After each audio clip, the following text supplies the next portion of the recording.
നേപ്പാളിൽ social media ജനപ്രീതിക്ക് ഭൂമിശാസ്ത്രപരമായ കാരണങ്ങളുണ്ട്.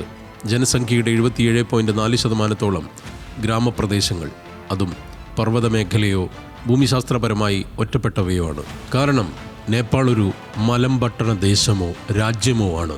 അതിനാൽ മൊബൈൽ കണക്ടിവിറ്റിയും ആപ്പുകളും ആശയവിനിമയത്തിന് ക്രൂഷ്യൽ ഫാക്ടറാണ്. 14.3 ദശലക്ഷം ഫേസ്ബുക്ക് അക്കൗണ്ടുകളും 3.9 ദശലക്ഷം ഇൻസ്റ്റാഗ്രാം അക്കൗണ്ടും 2.0 ദശലക്ഷം ലിങ്ക്ഡിൻ അക്കൗണ്ടുകളും ഉണ്ടാവട്ടെ. രാജ്യത്തെ ജനസംഖ്യയുടെ നല്ലൊരു ശതമാനം പുറം രാജ്യത്ത് പണിക്കാരോ ഇന്ത്യയിലടക്കം പഠിക്കുന്നവരോ ആണ്.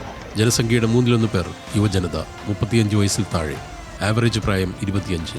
15-നും 25-നും ഇടയിലുള്ള തൊഴിലില്ലാത്തവരുടെ നിരക്ക് രാജ്യത്ത് 20.8%. ഇതാണ് 2024 കണക്ക്.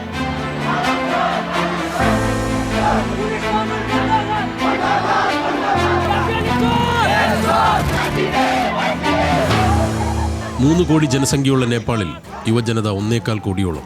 അവരാണ് സമരക്കാർ.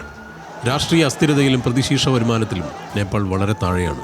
2000-ന് ശേഷം ഇതുവരെ 19 പ്രധാനമന്ത്രിമാർ, 2008-ന് ശേഷം 14 സർക്കാരുകൾ, രാജഭരണം, മാവോയിസ്റ്റ് ഭരണം, കമ്മ്യൂണിസ്റ്റ് ഭരണം, അഴിമതി രാജി, ഭരണാസ്ഥിരത, അട്ടിമറി. ഈ എപ്പിസോഡുകളെല്ലാം കൂടി അരക്ഷിതമാക്കിയ ദേശം. ജൻസി പ്രക്ഷോഭത്തിലെ പ്ലക്കാർഡിൽ തന്നെ സ്വജനപക്ഷപാതം, അഴിമതി, തൊഴിലില്ലായ്മ എന്നിവയുണ്ട്. 2015-ലെ ഭൂകമ്പം അനുഭവിച്ചതിൽ നിന്ന് ഹാമി നേപ്പാൾ എന്ന NGOയിലൂടെ ജനസേവനത്തിനിറങ്ങിയ സുദാൻ ഗുരുങ്, റാപ്പറും സംഗീതജ്ഞനുമായ ബാലേന്ദ്ര ഷാ എന്ന കാഠ്മണ്ഡു മേയർ, പ്രക്ഷോഭങ്ങൾക്കിടെ കയറി വന്ന പേരുകളാണിത്. പരമ്പരാഗത കേഡർ കമ്മ്യൂണിസ്റ്റ് പാർട്ടികളെ തോൽപ്പിച്ച സ്വതന്ത്രൻ, അതാണ് കാഠ്മണ്ഡു മേയറായ ബലേൻ ഷാ എന്ന എംടെക്കുകാരൻ്റെ യുവ ഇമേജ്.